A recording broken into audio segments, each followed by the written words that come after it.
Welcome. You should stop looking at me. Well then. Like the video and subscribe, or he gets it. Yo, what's going on, guys? It's your boy Noah, or Steven, or Stevie, whatever you want to call me. As y'all can tell from the title, the thumbnail, all that stuff, Total Drama Island 2023 was a certified banger. This video is essentially going to serve as my season review for Total Drama Island 2023. Yes, it was leaked. Yes, I watched it early. I'm sorry. Please don't get mad at me. It was really good, though, and I'm glad I watched it, and I'm going to watch it again whenever it's released professionally because we got to show it some love and support. Please make sure that if you did watch it before it actually released, to go check it out again and support them on the streaming services and the Cartoon Networks and everything like that. Wherever they're airing it, please go support it. But with that being said, let's talk about why I really loved Total Drama Island 2023. First of all, it caught me off guard. I was not expecting this to be good at all. To be honest, I thought it was going to be trash because Dramarama is mostly trash, and obviously I'm a 22-year-old man. Dramarama is not for me, but with that being said, it was still hot dog water. This season caught me off guard big time. I was really worried that it was gonna suck,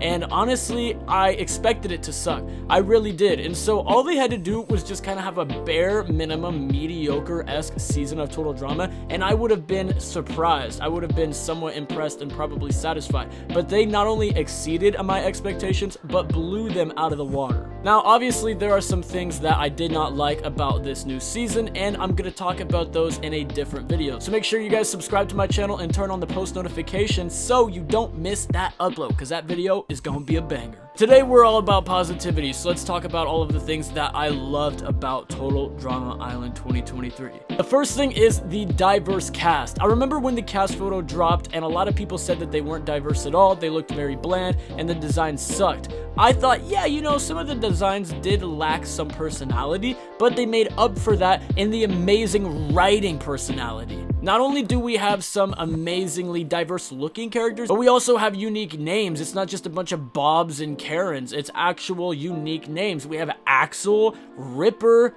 Damien, Scary Girl, MK. This is a really awesome group of names, and I'm really glad that we got something different. Now let's talk about the voices. The voices are phenomenal. I might not be the strongest or the fastest or like try super hard or remember what I'm talking about. Everybody came to play, and there's not a single voice where I was like, you know, that's kind of annoying, or I'm not really feeling that. Everybody was phenomenal. They all got hired for a reason, and they all deserve their spot on the cast. Speaking of new voices, let's talk about Chris McClain. Now, a lot of people were tweaked out, myself included, when Christian Potenza was removed from Total Drama. If you know what happened there, then yeah, that is the right thing to do. Shout out Fresh TV for that. With that being said, my boy, the man, the myth, the legend, Terry McGurran took over the role as Chris McClain. Now, you know Terry McGurran from being a writer and a producer on Total Drama, as well as the voice of Jonesy from 16, and relating back to Total Drama, the host with the most, Mr. Dawn from Total Drama Presents the Redonkulous Race, where he absolutely crushed it. So for me, yeah, the Chris McClain voice is different. It's not the same. Today, 16 new contestants arrive and battle to be the last one standing and win $1 million.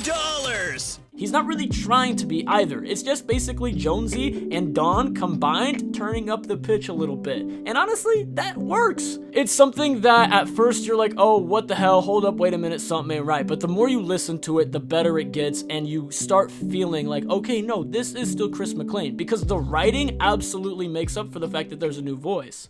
Someone's gonna pick this up, right? But winning won't be easy. This isn't just a reboot, it's a reboot to the face. Chris McClain is written beautifully. He's written a lot like old school, like Total Drama World Tour Chris McClain, and I missed that guy. And not only is the writing great, but Terry McGurran, like I said, does a phenomenal job voicing Chris McClain, and he deserves a lot of credit. He was put in a very difficult position, taking over one of the most iconic roles in all of animation, and doing it after it was announced to be a reboot, and the original voice actor was slated to return up until like 2 years after the announcement. Yeah, Terry did a pretty damn good job. Terry, if you're watching this video, I am very thankful for you. You killed it, you crushed it, and I can't wait to see all your hard work in season 2. Speaking of this amazing season, let's talk about the challenges. The challenges freaking ruled. This season had amazing challenges. They were different, they were unique, they were diverse, they were unlike anything we've ever seen in Total Drama, and they were realistic. They were something that you would see on a reality TV competition show like this, and I freaking love them. Speaking of how this is being a lot like our favorite reality show that inspired Total Drama Island, the Elimination walking. They are walking to Tribal Council. We get to see an actual survivor like Tribal Council. Chef Hatchet has a big involvement this season with the eliminations. He's sitting there asking the questions like Jeff Probst would. We actually get a tribal interrogation. We've never had that in Total Drama. Very rarely. It was never a confirmed thing where it happened every single time. This time it was a segment. It was part of it. Just like Jeff Probst does an actual Survivor, and I freaking loved it. Y'all have no idea how much a mark I am for Survivor. I freaking love Survivor. I love Total Drama. Seeing them finally merge together was beautiful. It obviously has insane influence from Survivor, but with that being said, we haven't had this on the nose of a Survivor-esque moment in Total Drama until now, with the walking to Tribal Council and with the tribal interrogations. And while we're talking about the elimination, we can't forget to bring up the fact that they came up with a new, unique, and iconic elimination device, the Drone of Despair, right? Drone of Despair. It's not Drone of Shame like the rest of the elimination devices. This is the Drone of Despair.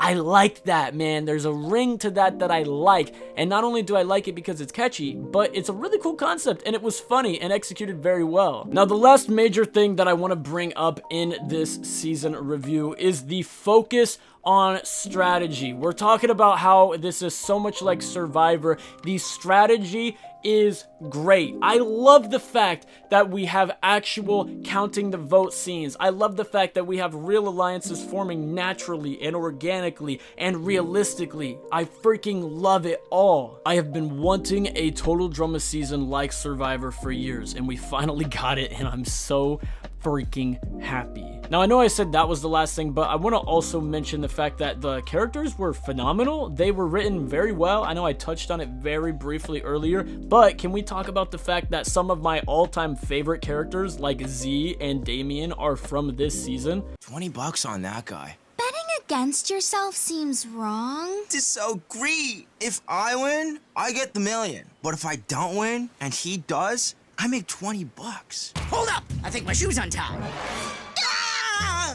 No! No, no, no! You cannot put that on TV! This cast is so good. There are a couple duds. There are definitely some characters I do not like at all, and I'll make videos about that because YouTube loves rewarding negative commentaries. But overall, this season was awesome. I'm going to do an updated entire characters list, like every single character from Total Drama, and rank them, including these ones, and I'm going to do that for the seasons as well, and the winners, so we can talk about the winner of this season, which I obviously won't spoil in this episode. I guess I'm a TV show now. Welcome to the Stevie Show. Speaking of the Stevie Show, that's all for this video. Go down in the description down below and subscribe to all that stuff because the Stevie Show could be something related to that, you know? Easter egg there. Go like the video down there, comment, let me know what y'all thought of the season. Who was your favorite character from this season? We're going to talk about my favorite character in the next video. Well, one of the next videos. Anyways, I'm rambling. Just subscribe, please. It makes me feel better about myself. It's a weird validation issue. Also, I will see you in the next video. I love you, and I'd love to see you join my Discord server and follow me on Instagram and message me and let me know what your favorite kind of pizza is. Have a great day. Peace out. Love you guys. Drink my liquor, taking on my test, getting bigger. My anxiety gon' pull the trigger. Feel so bitter, having all my thoughts I consider. Wasn't even worth being with her. My transmitter, taking notes.